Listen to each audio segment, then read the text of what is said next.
병역법 위반이야? 그럼 병역 거부했어? 그러면 무조건 1년 6개월을 때리는 이유. 그거는요. 야, 네가 여호와 증인이라고 하는데 그러면은 네가 여호와 증인인 걸 밝혀보라는 거죠. 증명해라. 여러분 안녕하십니까? 보이나 모르겠네. 여러분 안녕하십니까? 오늘은 즐거운 목요일이고요. 저는 교육이 있어서요. 어디 이렇게 여기는 삼청동입니다. 삼청동 와본 지 되게 오래됐는데요. 삼청동 안에 있는 어느 학교고요. 학교고 제가 교육할 곳은 여기예요. 사이버 대학교인데요. 고려 사이버 대학교죠. 오늘 이제 강의 특강이에요. 특강이 공부법, 그러니까 직장인 공부법에 대한 특강을 하려고 이렇게 오게 됐고요. 막간을 이용해서 좀 일찍 와요. 일찍 와서 오늘 읽은 신문 내용을 말씀드리려고 이렇게 챙겨왔어요. 그래서 사실 제가 이렇게 막간을 이용해서 영상을 찍는다고 하지만요. 굉장한 준비와 노력을 하지 않으면 불가능한 일입니다. 왜냐면 일찍 와야 되죠. 일찍 오는 것도 그렇지만 와서 영상 찍을 장소를 찾아야 돼요. 지금 은폐, 은폐하는 장소를 다행히 찾았는데 이쪽에서는 학생들이 축구를 하고 있고 자, 그래서 아무튼 저의 노력이 가상하다는 말씀을 드리면서 이렇게 막 또 이것도 마이크도 안 가져가지고 지금 이러고 찍고 있는 거죠. 그래도 찍으면 즐거우니까 찍는 거예요. 제가 오늘 신문을 보는데요. 이건 법률신문입니다. 신문을 보는데 재밌는 판결이 나서 여러분들도 아시면 좋겠다 싶어서 소개를 해드릴게요. 자, 양심적 병역 거부예요. 대법원에서요. 이게 언제 나온 판결이야? 이게 이제 대법원에서 나온 판결인데요. 언제야? 9일이네요. 9일. 그러니까 7월 9일이죠. 2020년 7월 9일 사건이에요. 이게 언제 양심적 병역 거부 대체복무 인정한 게 언제 있었던 일이죠? 작년인가요? 그때 저도 이제 신문 기사를 통해서 보고 뉴스 유튜브도 많이 봤어요. 그러면서 제 의견은요. 이거 너무 시기상조가 아닐까라는 생각을 좀 했어요. 왜냐면 양심적 병역 거부, 그러니까 양심에 따른 병역 거부가 인정돼야 된다고 생각을 하는데 그런 그 판단 기준이 있느냐 세부적으로. 여호와 증인, 지금 대표적인 게 여호와 증인인데 여호와 증인이라는 걸 어떻게 증명을 할 거고 여호와 증인이 아닌 다른 사유로 양심적 병역 거부를 한다면 그거에 대한 사회적인 합의나 그런 기준과 절차가 있나? 왜냐면 우리가 징병제를 채택하고 있기 때문이에요. 징병제가 아니면 이런 문제가 되지도 않겠지만 그런데 징병제인 국가에서는요. 그런 가장 중요한 게 뭐냐면은 공평이에요. 백 있는 놈은 백 써서 군대 안 가고 백 없는 사람만 군대 가는 그런 현상을 막아야 되는 게 제일 큰 가치인 거죠. 저는 그렇게 생각해요.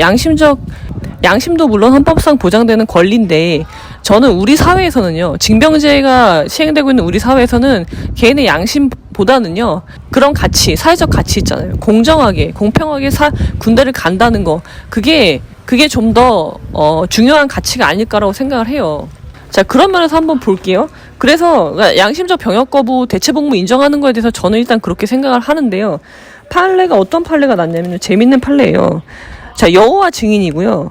그러니까 볼게요. 이 친구가 어떤 친구였냐면요.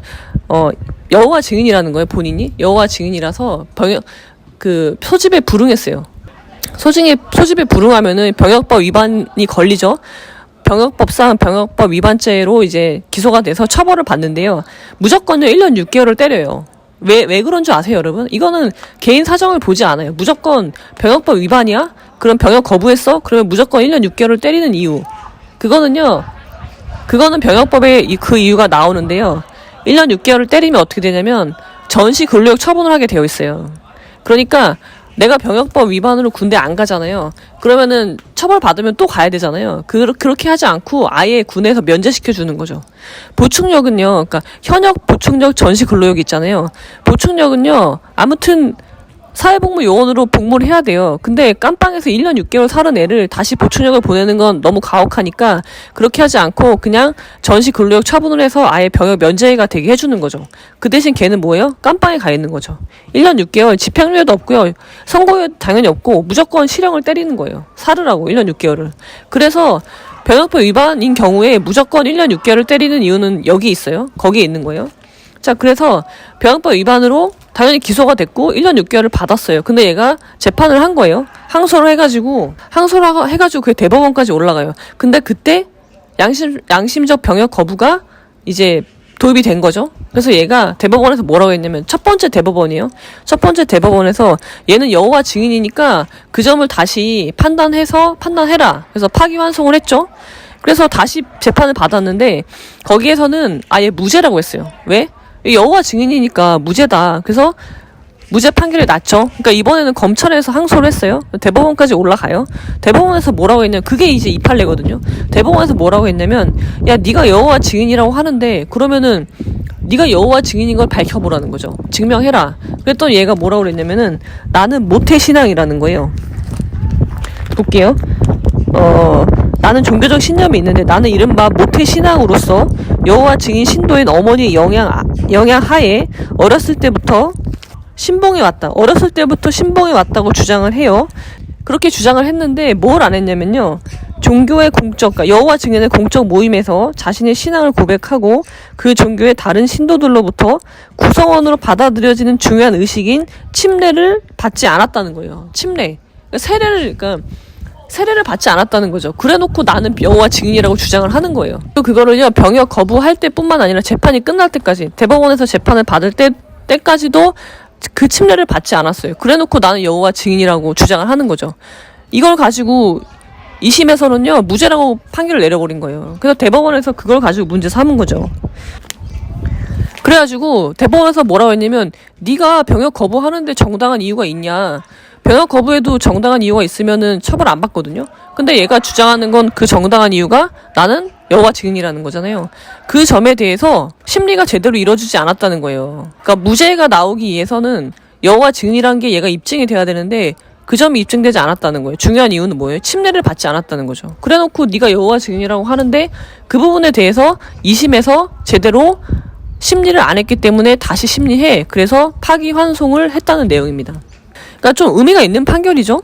제가 우려했던 점이에요. 제가 양심적 병역 거부로 대체복무가 인정이 되면서 그때 제가 느꼈던 점. 그럼 어떻게 여호와 증인이라는 거를 증명할 거냐? 어느 정도까지 증명을 해야 되는 거냐? 그리고 그럼 여호와 증인이 아닌 경우에 여호와 증인이 아닌 양심은 어떻게 이거를 증명할 거고 어떻게 할 거냐? 공평의 개념이요. 제가 볼 때는 그의 잣대가요 고무줄 잣대가 될 수 있다는 거예요. 그러면은 누구는 여호와 증인이라는 이유로 군대에 안 갈 수도 있고요. 누구는 똑같은 양심인데 여호와 증인이 아니라는 이유로 군대에 가야 되는 일이 발생할 수가 있다는 거죠. 그렇게 된다면 우리 사회에 굉장히 중요한 가치란 말이에요. 이 군대에 간다는 거는. 왜냐면 의무복무이기 때문에 누구나 돈이 있는 놈이나 없는 놈이나 군대에 가야 되는 거잖아요. 근데 거기서 빠져나갈 수 있는 길이 생겨버린 거죠. 그런데 이번 대법원 판례는 그 점에 대해서 명확하게 심리를 제대로 하라고 했다는 점에서 또 다른 의미가 있는 겁니다. 자, 여러분. 앞으로도 이렇게 좀 시의적절한 판례들에 대해서는 제가 따로 설명을 드리도록 하겠습니다. 이게 아변 브리핑이 돼버렸네요. 아변의 제목을 뭐라고 하실까요? 아변의 판례 소개? 너무 딱딱한데? 여러분 제가 변호사잖아요. 변호사입니다. 그래서 그런 법적인 얘기들도 좀 같이 나누는 게 좋을 것 같아요. 그러니까 잘 모르는 부분들이 너무 많은 거죠.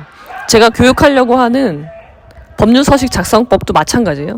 고소장, 우리가 살면서요, 고소장이나 아니면 뭐 합의서나 각서도 마찬가지고 그런 서류들을 쓰게 되어 있어요. 계약서. 그거 어떻게 작성해야 되는지 법률서식 작성법에 대해서 또 이제 교육을 하려고 해요.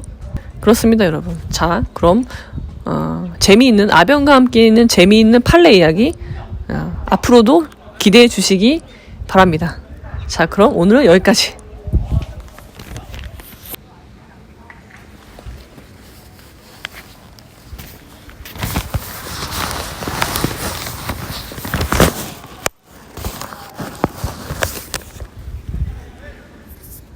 네, 여러분 안녕하십니까. 오늘은 즐거운 목요일이고요. 저는 이제 바깥에 나왔어요. 여행에 나왔고요. 여기는 어떤 학교인데요.